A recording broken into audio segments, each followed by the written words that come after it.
இன்றே டவுன்லோட் செய்து உங்கள் ஃபேவரட் ஷோக்களை என்ஜாய் பண்ணுங்க. நீ அங்க வந்து இந்து ஆசீர்வாதம் பண்ண சாரதா. என்னங்க பேசுறீங்க நீங்க? ஏன் சாரதா, நான் இந்த வீட்டுக்கு வந்தா உன்னையும் பசங்களையும் அவங்க திட்டுவாங்க. அப்படி இருக்கும்போது நீ அங்க வந்தீனா அவங்க ஏதாவது சொல்லுவாங்கன்னு நினைக்கிறியா? இந்துக்கு கல்யாணம் நடக்கிறது எனக்கும் ரொம்ப சந்தோஷமா இருக்குங்க. பெரிய அம்மாவா அவளை மணப்பெண் கோலத்துல பாக்கணுங்கிறது எனக்கும் ஆசைதாங்க. ஆனா இந்துவோட வாழ்க்கை நல்லா இருக்கணும்னா அவளுக்கு உன்னுடைய ஆசீர்வாதம் வேணும். உன்னோட ஆசீர்வாதம் போதும். இந்து அவ மாமியார் வீட்டுல ரொம்ப சந்தோஷமா இருப்பா. நான் ஒருவேளை அங்க வந்தேன்னா அங்க இருக்கவங்க சந்தோஷம் போகுமே தவிர அதனால வேற எதுவுமே நடக்காதுங்க. இங்க பாருங்க, இந்துவை நான் பார்த்து அவளை ஆசீர்வதிச்சாதான் நான் ஆசீர்வாதம் பண்ணதா அர்த்தம் இல்லைங்க. மனசார அவளை எங்க இருந்தாலும் சந்தோஷமா இருக்கணும்னு நினைக்கிறது கூட ஆசீர்வாதம் தாங்க. சாரதா, உனக்கு இருக்கிற நல்ல மனசு எல்லாருக்குமே இருக்காது. நீ வந்து ஆசீர்வாதம் பண்ணாதான் இந்து வாழ்க்கை ரொம்ப நல்லா இருக்கும், எனக்கும் சந்தோஷமா இருக்கும். என்னை எப்படி வர சொல்றீங்க? நான் ஒருவேளை வந்தேன்னா அங்க இருக்கவங்க கிட்ட உங்களால என்ன பதில் சொல்ல முடியும்? எங்க என்னால ககன சமாளிக்க முடியுமா? கரெக்ட் தான், நீ வர முடியாது. அப்படின்னா நானே இந்துவை கூட்டிட்டு வரேன். என்ன சொல்லி கூட்டிட்டு வருவீங்க? உங்களை அப்பாவாவே ஏத்துக்காத இந்து கிட்ட நீங்க அப்படி என்ன சொல்வீங்க? அவ சொல்லிட்டா மட்டும் நான் அவளுக்கு அப்பா இல்லையா? அவ என் ரத்தம் தான். சொல்றத கேளு. இந்து நல்லா இருக்கணும்னா அவளுக்கு உன் ஆசீர்வாதம் வேணும். இது என்னங்க உங்களோட பிடிவாதம்? நீ என்ன வேணா நினைச்சுக்கோ, என் பொண்ணு நல்லா இருக்கணுங்கிறதுக்காக என்னோட மனைவியா உன்னோட ஆசீர்வாதம் அவளுக்கு தேவை. அது இல்லங்க. எனக்காக பண்ண வேண்டாம் சாரதா. இந்துக்காக நீ இது கூட பண்ண மாட்டியா? சாரதா, ஏதோ ஒண்ணு சொல்லி இந்துவை நம்ம வழக்கமா சந்திக்கிற கோயில் கூட்டு வர. நீயும் அங்க வந்துரு. உனக்காக நான் எதிர்பார்த்துட்டு இருப்பேன்.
என்ன கிருஷ்ண பிரசாத் இது?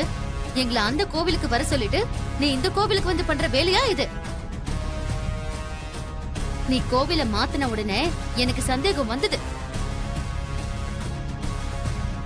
என்னங்க இது? என்ன பண்ணிக்கிட்டு இருக்கீங்க? வீரா, இப்ப என்ன தப்பு நடந்துச்சுன்னு கத்திக்கிட்டு இருக்க? இந்துக்கு கல்யாணம் முடிவாயிருக்கு. சாரதாக்கு ரொம்ப நல்ல மனசு. அவ ஆசீர்வதிச்சா எல்லாமே நல்லதா நடக்கும்னு நான் தான் அவளை வர சொன்னேன். அப்போ உங்க நோக்கம் தான் என்ன? அப்போ எங்க யாருக்கும் நல்ல மனசே இல்லையா? எவளுக்கு மட்டும்தான் நல்ல மனசா? என் மனசுக்கு நல்லதுன்னு பட்டுச்சு, நான் பண்ணேன். அதுல என்ன தப்பு இருக்கு? ஓஹோ, இவ வந்து ஆசீர்வாதம் பண்ணா எல்லாமே நல்லதே நடக்குமா? உன் கூட உன் பொண்டாட்டி இருக்கா, உன்னை பெத்த தாய் இருக்காங்க, நாங்க இருக்கோம். அப்ப எங்க யாருக்கும் நல்ல மனசு இல்லையா? நாங்க ஆசீர்வதிச்சா அவ சந்தோஷமா இருக்க மாட்டாளா? யார் யார் மனசு எப்படின்னு எனக்கு நல்லாவே தெரியும். ஏங்க, நாளைக்கு நம்ம பொண்ணுக்கு கல்யாணம் வச்சுக்கிட்டு இப்ப இவ கூட கோயிலுக்கு சேர்த்து வரது உங்களுக்கு தப்பா தெரியலையா? இவள மாதிரியே எந்தவ விட்டு புருஷன் விலகி போறதும் இல்லனா மொத்தமா இல்லாம போற மாதிரி நடந்து அவளும் இவள மாதிரியே எந்த ஒரு மதிப்பு மரியாதையும் இல்லாம நாசமா போட்டு ஆசீர்வாதம் பண்ணுவாளா? மீரா ப்ளீஸ், வாய்க்கு வந்த மாதிரிலாம் பேசாத. மீரா சொன்னதுல என்ன தப்பு இருக்கு கிருஷ்ண பிரசாத்? உண்மைதானே? ஹம், புருஷன் இல்லாதவ இவ எப்படி ஆசீர்வாதம் பண்ணுவா?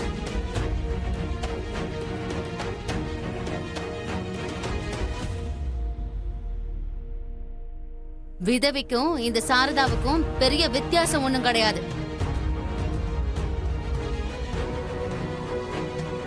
குடும்ப வாழ்க்கையிலே இல்லாதவ இந்த குடும்ப வாழ்க்கை நல்லா இருக்கணும்னு எப்படி ஆசீர்வதிக்க முடியும்?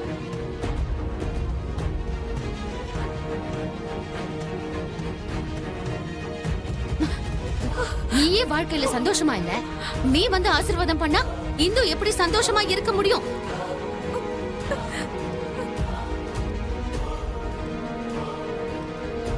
இவ எதிர்பார்க்கறதும் அதுதான் அண்ணே. இந்த கல்யாணம் நடக்க கூடாது. அப்படியே நடந்தாலும் நம்ம இந்துவும் இவள மாதிரியே புருஷன் இல்லாம அலையணும்னு இவ ஆசைப்படுறா.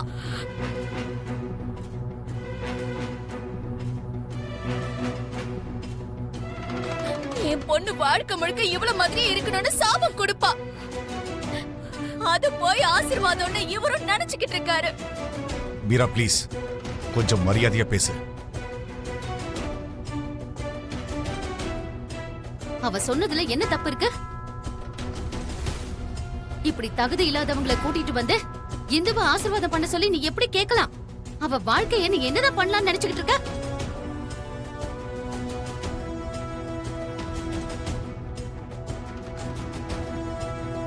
இந்த சாரதாவுக்கு சொன்னாலாம் புத்தி வராது. இவ ஒருத்திக்காக இந்த குடும்பத்தையும் உங்களை எல்லாம் விட்டுட்டு போகணும்னு முடிவு பண்ணால இந்த கிருஷ்ண பிரசாத். இனிமே மாறுவான், நம்ம சொல்ற பேச்ச கேப்பான்னு நினைக்கிறது நம்ம போடுற தப்பு கணக்கு.